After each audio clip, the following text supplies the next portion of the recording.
Bismillahirrahmanirrahim. Assalamualaikum warahmatullahi wabarakatuh. Jumpa lagi dengan Aang Munawar yang memberikan inspirasi guna keperluan investasi yang menguntungkan. Nah, hari ini saya kedatangan tamu istimewa, yaitu Pak Dr. Thomas yang sudah 37 tahun mengabdikan diri di pusat penelitian karet. Kalau kita lihat, harga karet telah lama, begitu lama di harga yang rendah, sehingga banyak perkebunan yang melakukan konversi ke kelapa sawit dan komoditas lainnya. Apakah itu salah?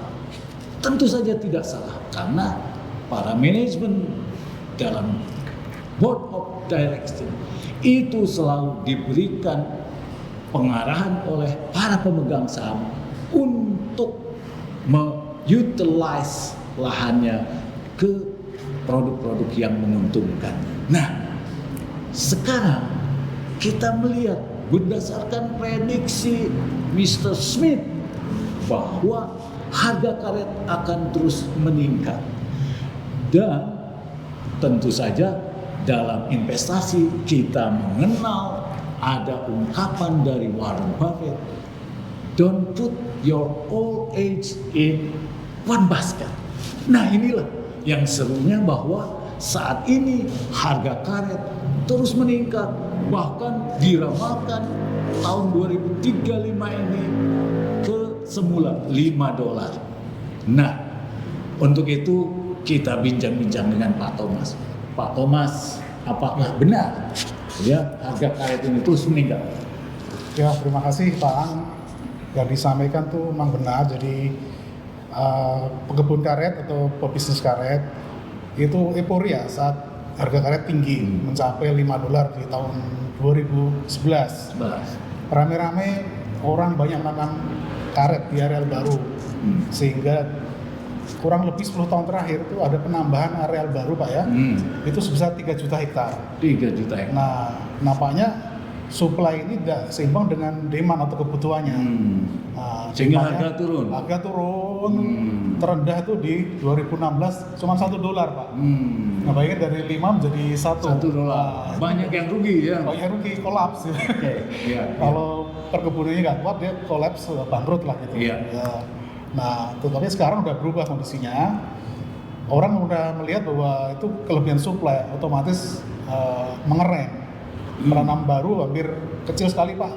Dari 2017 kemari sangat sedikit penanam baru. Sehingga nantinya yang diprediksi Smith itu akan terjadi. Demand akan meningkat, supply akan kurang. Jadi harga akan kembali meningkat.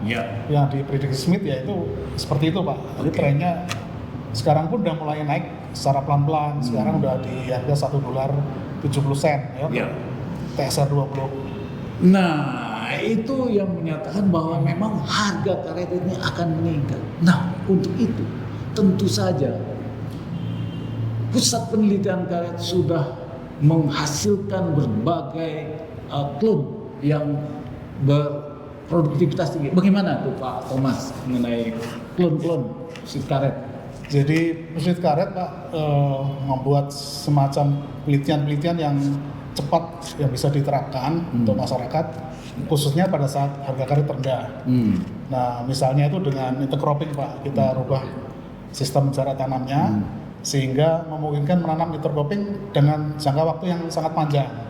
Kalau kita budidaya seperti biasa, jarak tanam 6x3, itu paling 2 atau 3 tahun bisa intercropping Pak ya di antara karet. Tapi dengan dilebarkan menjadi 16 meter gawangannya atau bahkan 18 meter, itu lama sekali, bisa puluhan tahun Pak. Jadi bisa bahkan kombinasi dengan tanaman kopi, coklat memungkinkan untuk jangka panjang. Tanaman musim juga memungkinkan karena masih tersedia cahaya matahari yang cukup di gawang karet. Itu salah satu Pak. Kemudian biaya Pak ya, jadi harga karet turun tapi biaya tuh nggak bisa turun Pak. Betul. Terkait sama upah itu ya, upah penyadap khususnya yang jadi komponen besar di pembiayaan perkebunan karet itu terus meningkat ya. Dan kita mengembangkan sistem sadap intensitas rendah. Artinya frekuensinya diturunkan dari setiap 3 hari sekali menyadap menjadi 4 hari atau bahkan bisa 5 hari sekali. Artinya ada cost reduction, Iya. jadi kebutuhan tenaga penyadapnya berkurang, cost production-nya menurun Pak. Itu upaya-upaya kita supaya survive lah Pak ya, di masa-masa yang Iya. sulit. Sulit ini ya. Nah, tapi sekarang kan tadi sampaikan bakal naik. Naik ya. Nah, kalau naik kita harus kejar produktivitas Pak. Nah, itu. Gimana tuh cara mengejar produktivitas? Apa yang harus dilakukan oleh pekebun-pekebun? Ya, produktivitas sebenarnya tuh kalau kita bicara nasional di Indonesia Iya. Pak ya, yang menerapkan atau menggunakan bahan tanam unggul, Anjura Pusaka itu masih relatif rendah Pak. Mungkin sekitar 60%-an Pak gitu ya. Iya. Masih banyak yang menggunakan bahan tanam yang tidak unggul atau produksinya rendah. Seedling misalnya. Dan musid karet udah banyak sekali menghasilkan klon-klon yang sangat tinggi produksinya Pak. Bisa rata-rata bisa 2 ton per hektar per tahun gitu. Dan ini akan signifikan. Nah, kalau kita bicara rata-rata nasional kan hanya 1 ton, misalnya ya kita nggak usah muluk-muluk lah, naik jadi 1,5 ton Pak. Ya. Nah, itu kan naik 50%. 50%. Nah, pendapatan dari produksi. Makanya akan menghasilkan revenue yang lebih tinggi lagi. Tentu saja laba yang lebih tinggi. Nah, untuk itu para pekebun ya jangan lagi tambahkan konversi karet. Sebaiknya sekarang ini harus sudah mulai replanting ya. Gimana Pak Thomas? Ya, cocok Pak, menjelang kita menyiasati Pak ya, akan terjadi defisit, kita harus menyiapkan tanaman sekarang kalau ada ditanam, Iya. dipelihara dengan baik. Kalau tanaman tua ya di replanting dengan klon-klon yang baru, yang unggul, yang produksinya tinggi, sehingga nanti saat prediksi Smith itu menjadi kenyataan, harga karet tinggi, kita udah menghasilkan karet yang kuantumnya lebih besar. Nah, gitu Pak, sehingga marginnya sangat tinggi. Nah, gitu. Ya, saya pernah mengusulkan nih Pak Thomas ya, waktu itu sebagai PLT Kapus Puslit Karet, agar untuk petani itu dibuat paket-paket di mana tidak semua tanaman karet, ada juga dengan kelapanya, ada dengan tanaman apa yang dari getas tuh Pak, hortikulturanya, ada musangkingnya, ada apa yang kecil-kecil tuh Pak, kelengkeng. Nah, sehingga petani ini akan meningkat pendapatannya selain dari karet. Kalau menurut Pak Thomas itu bagaimana? Iya, memang supaya sustainable Pak, salah satu pendekatan adalah sistem agroforestry Pak.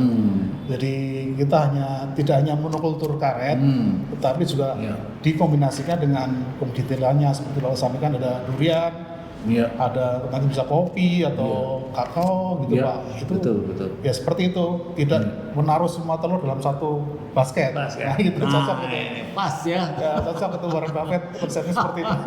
Kebetulan saya juga saham juga menekuni ya. Itu dia pasnya ya.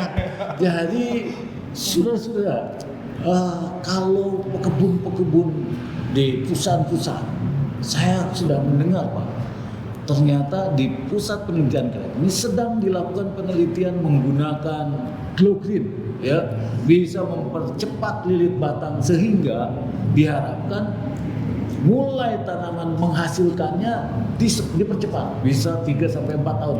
Kalau menurut Pak Thomas gimana nih?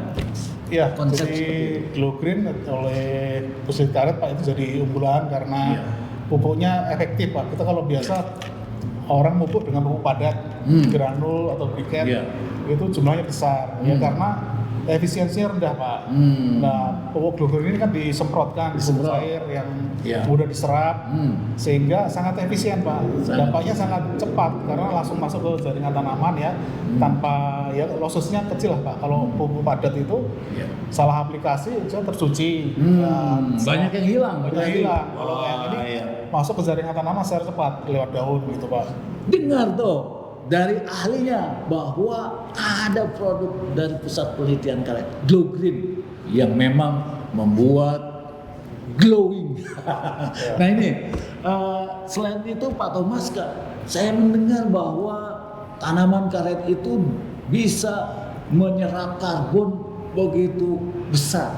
Nah bagaimana nih Pak Thomas? Ya, Saya juga menekuni bidang agroklimat, Pak. Saya meneliti bidang tanah dan agroklimat. Iya. Kita pernah melakukan penelitian berapa sih karbon yang diserap oleh karet, Pak ya. Kita dapat angka untuk 1 hektarnya, Pak, itu sekitar 35 ton CO2 ekivalen. 35 ton CO2 ekivalen Ya per hektar, per tahun. Nah, cukup besar itu. Iya. Dan saat ini ya karena pihak holding perkebunan Iya. berkeinginan seperti itu, saya mau memfasilitasi, Pak, membantu mencarikan marketnya gitu. Iya. Jadi itu suatu saat nanti kita bisa trading, bisa jual. Iya. Ada buyers yang negara maju khususnya, Iya. di mana tidak bisa menurunkan target emisinya, Pak, negara maju, negara industri. Sehingga Kita yang mereka bisa, harus beli. dari kita yang bisa menurunkan gitu, Pak. Seperti itu kurang lebih. Ingat itu bahwa ternyata tidak hanya latek yang dihasilkan oleh karet, nampaknya ada pembeli dari hasil penyerapan karbon. Nah, kira-kira ini nilainya besar nggak, Pak? Iya. Teman? Kalau Pak Aang, Iya. karbon itu sekarang mirip saham gitu, harganya naik turun gitu. Bitcoin ya. Iya, iya. Ya seperti itu. Iya. Ya gambarannya sekarang mungkin $10 per ton gitu, Pak ya. $10 Tapi per bisa berubah. Iya. Itu kemarin kan di berita Ibu Menteri Keuangan Bu Sri Mulyani akan Iya. menerapkan pajak karbon. Nah, Nah ternyata juga harganya bervariasi, Pak, antar Iya. negara. Jadi mau dikaji dulu lah, Pak, gimana. iya.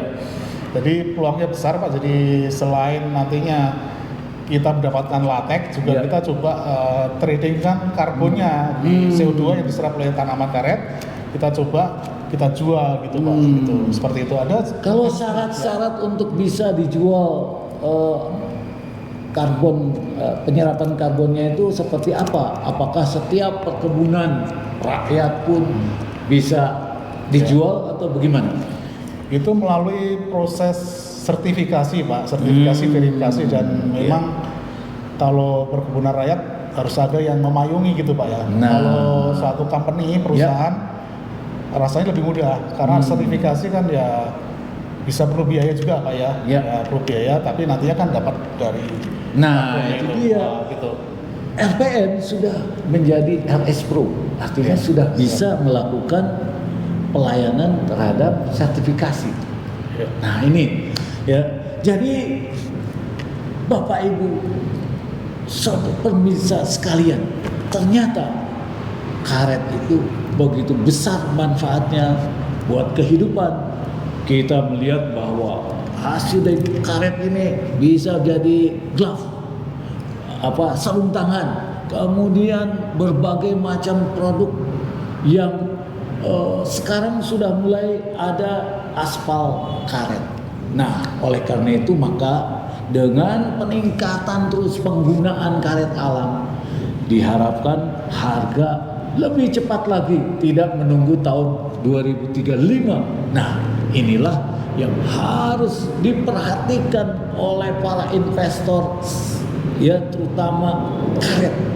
Jangan berpikir lagi untuk konversi, tapi bagaimana kita menyongsong harga karet yang lebih menguntungkan. Ada closing statement, Pak Thomas, silahkan. Ya, terima kasih Pak Awang. Nah, jadi memang berkebun itu karet khususnya itu berbicara jangka panjang. Ada kalanya harga tinggi, ada kalanya turun. Cuman kuncinya harus pengelolaan perkebunan itu harus efisien, produktivitas tinggi sehingga bisa sustainable. Ya.